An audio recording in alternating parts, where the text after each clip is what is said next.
All right, everybody. Good late morning. Welcome back. Hope you guys are continuing to do well. And I think it's time to put a little bit of a bow on the college football season for 2025. We did our weekly segments where we talked about some of the top prospect performances, but I want to kind of round it up now. I want to kind of do a wrap up where we instead look back on the season as a whole and discuss the players that had the best seasons at certain positions. So this is going to be kind of like the final look back at 2025. I know that a lot of these players still have a bowl game left, and a few of them have maybe multiple playoff games left, so we're not technically done, but we have more than enough data to conclude who the best players have been. So we're going to start with the offense in this video. We're going to go through, and by the end of this, we'll have an idea who the top performing draft prospects were from college football. All right, guys, let's take a minute so I can tell you guys about Sleeper. I'll tell you a little secret as well. It's more than just a platform for fantasy leagues. This year, millions of users have enjoyed playing fantasy sports on Sleeper, but there's so much more to it. You have live stats, real-time updates of all stats. You have a news feed with lightning-fast updates on players and teams, and a real-time chat where you can engage with other users about plays, performances, games, all kinds of stuff during the sports season. So download Sleeper, experience it for yourself, and don't forget to use my promo code SBN to get up to a $100 match on your first deposit, and pair that with their new promo that will give you a free $20 entry, no deposit needed. So you can use both of those promos. Terms and conditions apply. See Sleeper's terms of use for details. Currently operational in over 25 states and going, so check out Sleeper today and use those promos. All right, so a couple of things to consider. Obviously, we're only going to be looking at players that are considered likely or guaranteed to enter the 2026 NFL Draft. Some of these players might end up coming back for 2026, but as of right now, it seems at least, I would say, likely that these guys are going to declare, so we're going to go with that. And if they end up not declaring, then so be it. And we are looking at the top performers from 2025. Keep in mind that just because somebody wasn't a top performer doesn't mean they're not going to be a very appealing draft prospect. And also keep in mind that we're mainly trying to keep it to players that are either guaranteed or overwhelmingly likely to actually get drafted. There were some great performers in college football this year who are almost certainly going to be UDFAs. I'm not really looking at those guys all that much in this video. So with that being said, running back, I mean, we all know who number one is, the pretty much undisputed top running back in the league this year, or country, Jeremiah Love of Notre Dame. Almost 1,400 yards on the ground, almost 300 yards receiving, almost 7 yards per carry, over 10 yards per catch. Very, very productive. Gave you a couple catches a game on average. 21 touchdowns, so almost 2 touchdowns a game. Had 1 drop as a receiver on the 27 catches. 92.9 PFF grade. Pretty much everybody agrees he is the best running back in all of college football. The only problem with Jeremiah Love is he was so good, he's probably going to be a top 20 pick now. So Seattle has a very, very small chance of being able to get him if you're just talking about filtering things through a Seattle lens. Other top running backs this year, you have Emmett Johnson of Nebraska. This is probably a day 3 pick, but he's a good day 3 pick. Gave you 1,450 yards, 5.8 yards a carry, and was probably the best receiving back in the country this year. Almost 50 catches, almost 400 yards, 3 touchdowns, only 1 drop. And this is something that doesn't show up in the stats, but I do want to talk about it. He was massively improved as a pass protector in 2025. He was unplayably bad as a pass protector in 2024. I think PFF literally gave him a pass block grade in the single digits or very close. So the fact that he improved so much in that area, he is now a viable third down back and receiving down back. So you combine that with his, over 1,800 yards from scrimmage and 15 touchdowns. You've got a very credible NFL running back, one of my favorite guys right now. PFF grade 85.3, which illustrates how much he did improve as a blocker. And then you've got L.J. Martin of BYU, probably the third most highly prolific running back in college football. 1,300 rushing yards, 250 receiving yards, 36 catches, 5.5 yards a carry, 12 touchdowns, only the one drop as well, by the way. A lot of these running backs that we're going to look at have one drop. 83.4 PFF grade, really strong. So he is, I think he's going to be a day 3 pick. Maybe he creeps up into day 2, but he's definitely a guy I'm keeping my eye on in that range of the draft. I think he's going to be a really good pro. I think he's going to be very valuable. And I think that overall, if you get past the first wave of running backs in this draft, guys like Love and probably Coleman, maybe Justice Haynes, LJ Martin is maybe my favorite guy other than Emmett Johnson. And Emmett Johnson I like more just because of the third down stuff. Katron Allen, Penn State, definitely emerged as the better of the two running backs in Penn State. More of the runner compared to shoot, I lost my I can't remember who the other Penn State running back was. 1 second, guys. Yeah, Nick Singleton. So you take a look at Katron Allen. He definitely emerged as like the better of the running back, and then Singleton ended up becoming a little bit more of a third down back. 1,300 rushing yards, 6.2 yards a carry.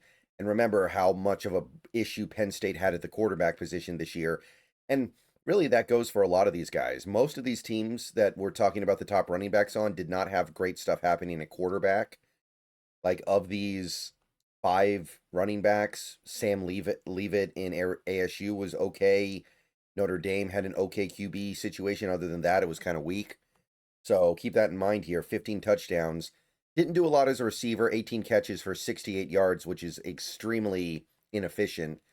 One drop as well. But as a running back, this guy brings a lot to the table. 87.8 PFF. Going to be a good pro. I imagine he's a day 2 pick. I could be wrong, but I think he will go in that top 100.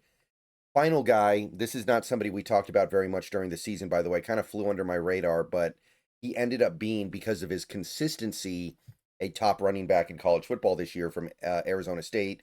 Raleek Brown ended up with over 1,100 rushing yards and over 6 yards a carry.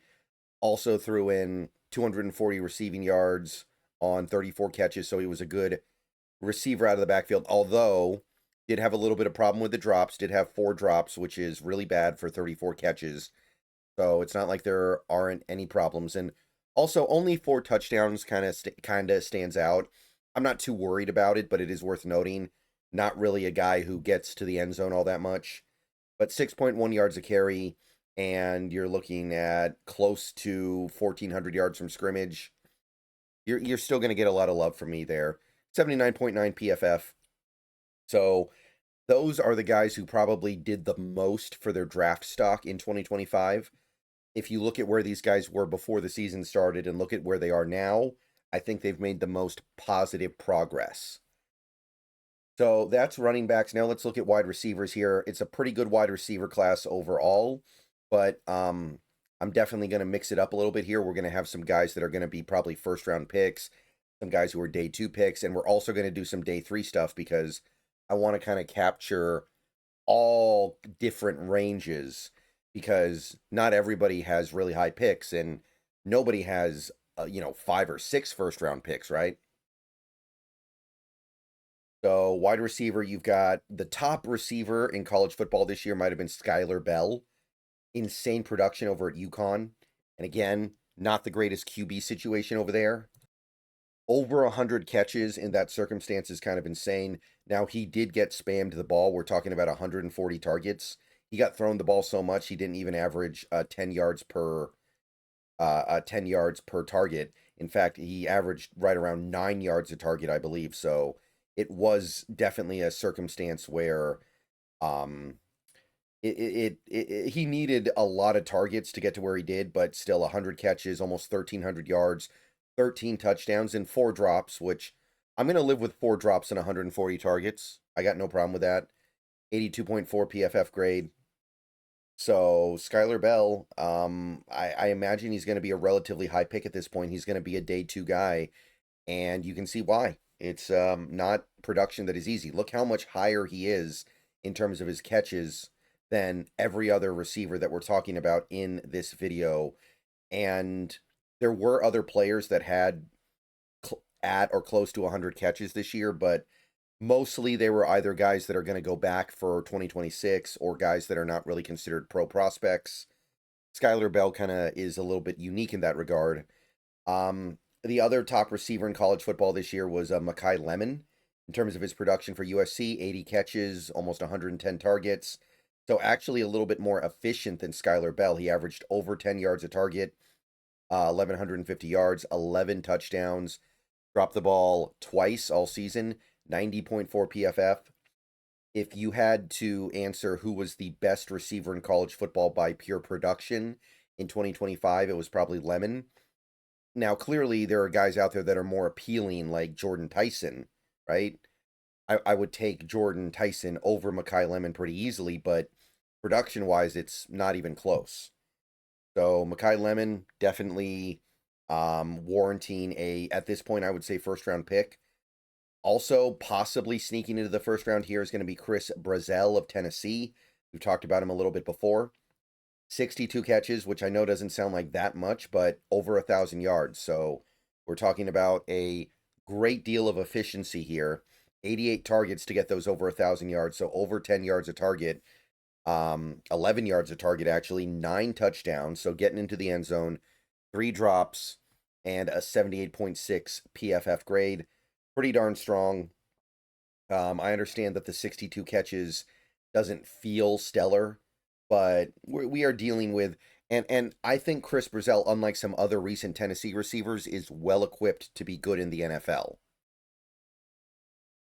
There have been Tennessee receivers in recent years that have been very good, but they didn't necessarily lend themselves to being great NFL prospects.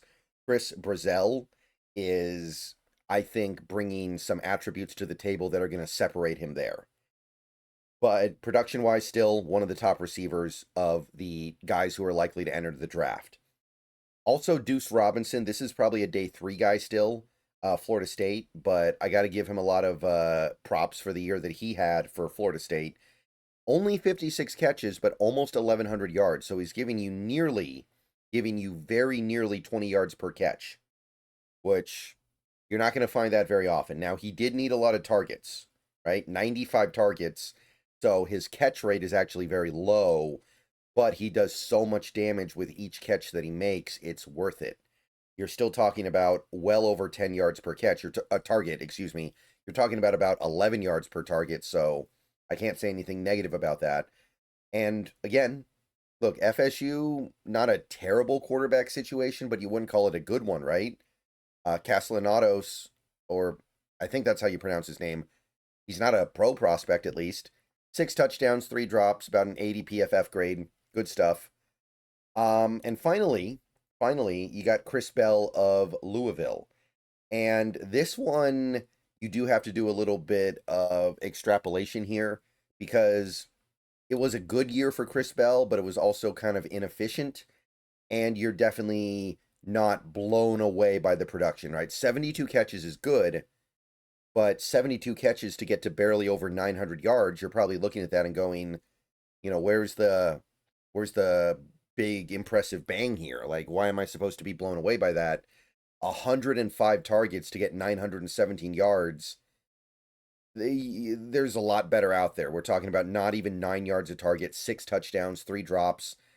Just keep in mind, circumstances are not great for Chris Bell in Louisville. The quarterbacks that he has throwing the ball to him, not exactly choice cuts of meat here.